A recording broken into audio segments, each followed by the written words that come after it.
Now we're moving on to Matthew 5:38 and 42. An eye for an eye.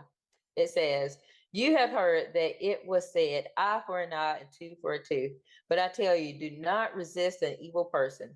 If anyone slaps you on the right cheek, turn them to the other cheek. And if anyone wants to sue you, take your shirt off. Hand over your coat as well. If anyone forces you to go 1 mile, go with them 2 miles. Give to the one who asks you, and do not turn away from the one who wants to borrow from you." Now, this principle in the Old Testament, it was a legal principle that ensures punishment was proportionate to the crime, not a justification for personal revenge. Now, that was the problem that was occurring. Individuals were seeking personal revenge. Punishment should always fit the crime. Now, let's look at it in this on the spiritual side. Jesus teaches us insight into responding to evil in personal relationships, advocating for kindness and grace. He instructs his disciples to refrain from resisting evil individuals, opting instead to voluntary acts of kindness, such as turning a cheek when struck. Jesus teaches promotes a higher spiritual standard for interpersonal relationships. So in relationships, like we've seen all over when we're looking at the law, is very important when it comes to not only just God, but to others also. Now turning the other cheek.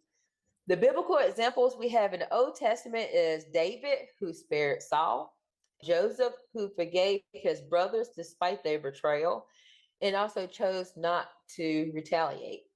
Now, Jesus himself demonstrated this when struck during his trial and by praying for forgiveness for those crucifying him. The prophecy in Isaiah 53:12 says, which foretells that the Messiah would make intercession for the transgressors, fulfilling Jesus' prayer for the forgiveness of his crucifiers. Now, when we look at this in the 21st century, right now we can make a review on any company that's online. And sometimes there are a lot of negative reviews. And when companies get that, they can respond in a positive and negative way. But it's best to have exceptional customer service and go above and beyond to solve the problem instead of going back and forth with the customer for others to see and not accept the feedback and threaten legal action, which I've seen that quite a few times. It seems like it's getting worse. Usually I used to see better customer service, but now I do see some responses that go straight to the negative. Now, also, an example would be maybe if a coworker treats you poorly and maybe takes credit for your work that you completed. A positive response would be to be patient and try to talk with that coworker to understand the issue. And also, at the same time, focus on your work and not be resentful and let that build. A negative way to respond would is seek for that person to get fired or shame them in front of others. That's not a good response or a response being led by the Spirit. Now, another example could be in your family or in the church. If someone's having a rough time and is unkind, a positive response would be to be kind and understand that they're having a rough time and maybe even pray for them and show an act of kindness. So, negative would be to be resentful and respond the same way or ignore them, being passive aggressive. And I know that is something that's done often because I've done it myself, kind of ignore, be passive, but that's not the right way to do it. You need to show love.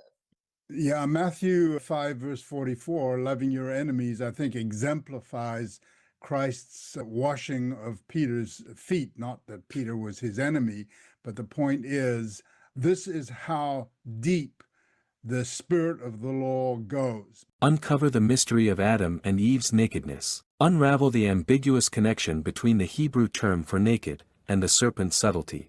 Uncover the mystery of Adam and Eve's nakedness. Unravel the ambiguous connection between the Hebrew term for naked and the serpent's subtlety. Join us for this free mini-course and gain a profound new perspective on Biblical Hebrew. TheExplanation.com/naked